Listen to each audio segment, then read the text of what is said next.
Ch. 1. 1. The Tao that can be trodden is not the enduring and unchanging Tao. The name that can be named is not the enduring and unchanging name. 2. Conceived of as having no name, it is the originator of heaven and earth. Conceived of as having a name, it is the mother of all things. 3. Always without desire we must be found. If its deep mystery we would sound, but if desire always within us be, its outer fringe is all that we shall see. For, under these two aspects, it is really the same, but as development takes place, it receives the different names. Together we call them the mystery. Where the mystery is the deepest is the gate of all that is subtle and wonderful. 2. 1. All in the world know the beauty of the beautiful, and in doing this they have the idea of what ugliness is. They all know the skill of the skillful, and in doing this they have the idea of what the want of skill is. 2. So it is that existence and non-existence give birth the one to the idea of the other, that difficulty and ease produce the one, the idea of the other, that length and shortness fashion out the one the figure of the other, that the ideas of height and lowness arise from the contrast of the one with the other, that the musical notes and tones become harmonious through the relation of one with another, and that being before and behind give the idea of one following another. 3. Therefore the sage manages affairs without doing anything, and conveys his instructions without the use of speech. For all things spring up, and there is not one which declines to show itself. They grow, and there is no claim made for their ownership. They go through their processes, and there is no expectation of a reward for the results. The work is accomplished, and there is no resting in it as an achievement. The work is done, but how no one can see, 'tis this that makes the power not cease to be. 3. 1.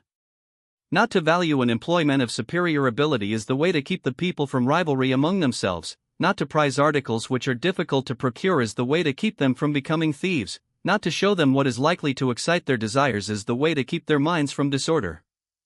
2. Therefore the sage, in the exercise of his government, empties their minds, fills their bellies, weakens their wills, and strengthens their bones.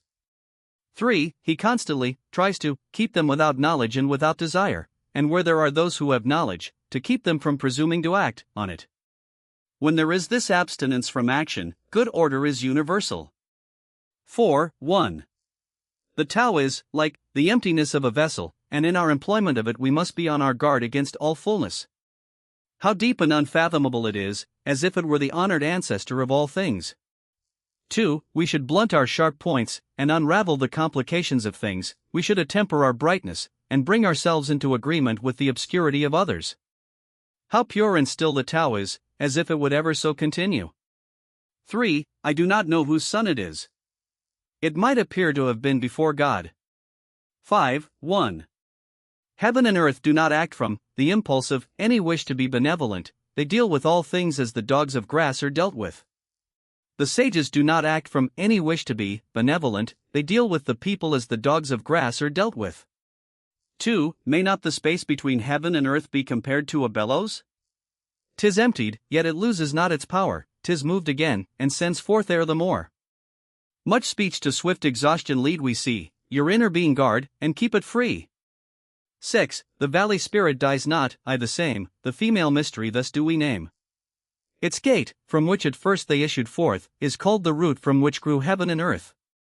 Long and unbroken does its power remain, used gently, and without the touch of pain. 7. 1. Heaven is long enduring and earth continues long. The reason why heaven and earth are able to endure and continue thus long is because they do not live of, or for, themselves. This is how they are able to continue and endure. 2. Therefore the sage puts his own person last, and yet it is found in the foremost place. He treats his person as if it were foreign to him, and yet that person is preserved. Is it not because he has no personal and private ends, that therefore such ends are realized? 8. 1. The highest excellence is like that of water. The excellence of water appears in its benefiting all things, and in its occupying, without striving, to the contrary, the low place which all men dislike. Hence, its way is near to that of the Tao. 2. The excellence of a residence is in the suitability of the place, that of the mind is in abysmal stillness, that of associations is in their being with the virtuous, that of government is in its securing good order, that of the conduct of affairs is in its ability, and that of the initiation of any movement is in its timeliness.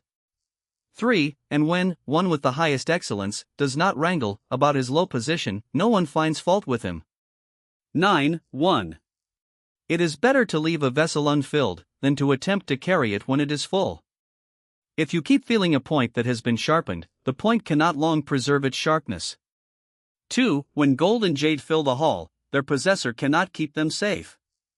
When wealth and honors lead to arrogancy, this brings its evil on itself. When the work is done, and one's name is becoming distinguished, to withdraw into obscurity is the way of heaven. 10. 1.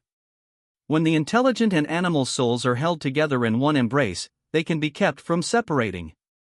When one gives undivided attention to the vital breath, and brings it to the utmost degree of pliancy, he can become as a tender babe.